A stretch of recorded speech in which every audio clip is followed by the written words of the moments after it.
Kieran McGovey here, boxing Bants, and I'm here with Owen Oneill after his first 6-round victory.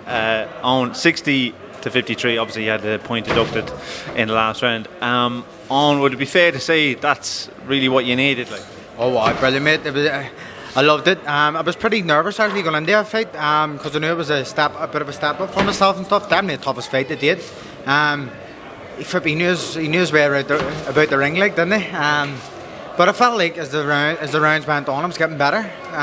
Which I was actually sort of was like, is the rounds going to go on? Am I going to gas? And where I actually probably could have done the 8 rounder. I felt like, as I say, as the rounds went on, I was getting better. You know what I mean? And that's probably why he was getting so frustrated, because I was getting better and stuff. I was casting him shots and actually hurt my knuckle, hit him a cracking right hook. And he said to me on the inside, and then he kept grabbing on to me and all. He got a point took of him, but fuck, it was a good old scrap, like. You know what I mean? It was a good old scrap. It was kind of built as like a 50-50, especially for Mark. Was he what you expected? He was a lot trickier than expected, but I did say in interviews that he was tricky. So then again, was he as I expected? Probably. He didn't hit hard. He just flicked the jab, and he didn't really do much. But he was good in the inside, and that's where I'm good at being in the inside. But he caught me a couple of wee sneaky uppercuts here and there. But it was a handy enough fight, like. But then again, it was probably the hardest fight I did too. So yeah. You could see a couple of times you were probably getting. It'd be fair to say you were getting a bit frustrated, like, because although he wasn't that busy throwing, his feet were very good. Like, he was very nifty on his feet, and that was getting him out of trouble a lot of the time. Like, and I can imagine that you could see he was getting frustrating for you. Were you kind of thinking like, right, he's just gonna keep holding me. He's gonna keep trying to frustrate me the whole time. Like. Yeah, towards the end there, like, probably by round 3, I started picking him off and stuff, and then when I got in the inside, I like to lean on the fighters and then throw the left hooks in. He was just grabbing me. Fuck yeah, he was tricky, like, Jesus me.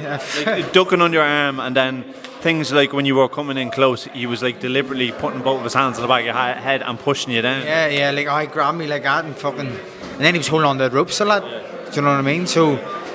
Especially for a 6-rounder, that could be. I can imagine that was very frustrating. Yeah, it was very frustrating, but I actually dealt with it quite well. I'm thinking about it now, like, I didn't like start throwing punches and bunches and then looking stupid. I didn't do that. Yes, once or twice I threw, but then D said to me in the corner, when he does that, go roll southpaw and then throw. And I caught him a couple of times with it. So I caught him actually with my forearm a couple of times, like when he was rolling. So shots like that hurt, you know what I mean? So busted his mouth or his fucking nose or something open as well. So when he was doing it, that was tricky, but I was casting him here and there, you know what I mean?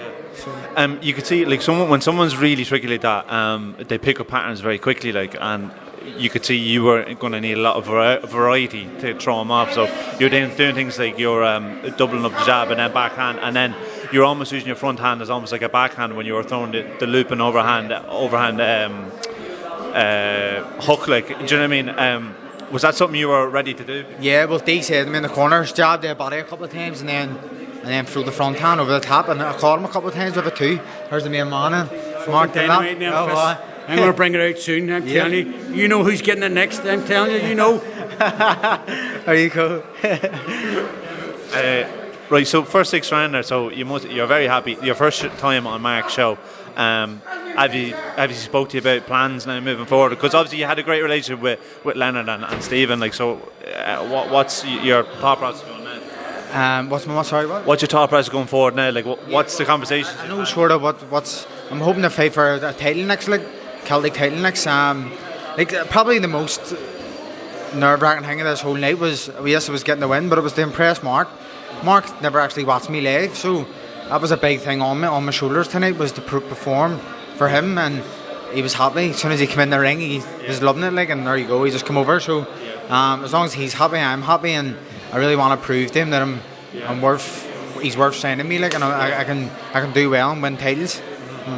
Obviously, it was Stephen Sharp released you to Mark, and Stephen was your manager from pretty much the start, like, you know, and you had a great journey, like, you know, from your debut to the last fight, you know, you're pretty much selling out the venue on your own.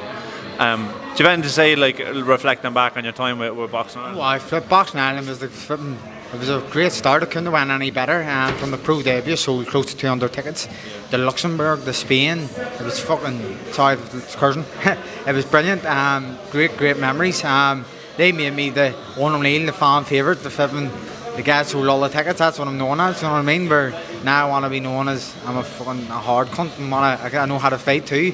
And like our Teneda sold out all my tickets. You know what I mean? That was the first time selling out all my tickets since before COVID. So it was good to sell it out. You know what I mean? But Boxing Ireland, fucking can't thank them enough. It was a great journey. You know what I mean? Yeah. And last thing I'd say, it's fair to say you're keeping an eye on the fight tonight between Graham and Dominic, because I know you've spoken about potentially having a fight with Dominic. Yeah, well, if Dominic wins, I hope I don't know. See, to be honest now, I don't know.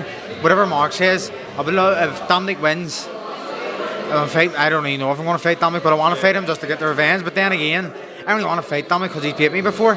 So, well, it doesn't make sense me going on and fighting him. I want to get the beef off. Mark said to me, this is the best the best weight cut I've ever done, because I knew it was same with Mark. And the night before, it's the first time ever I didn't have to do a sauna a day of the way and stuff. So, back training Monday, keep the weight coming down. And if Dominic wins, maybe me and him next. But if Graham wins, fucking, I don't know about me and Dominic. You know what I mean? And if Dom wins, even if he has the belt at middleweight, would it be fair to say if he were fighting, it would probably be super welterweight. You would fight. Super welter? Super welter. Yeah. I wouldn't want to fight him at all bit. No. All right. Well, thanks very much, Owen. Really appreciate it. All right. Thank you, bro, lad.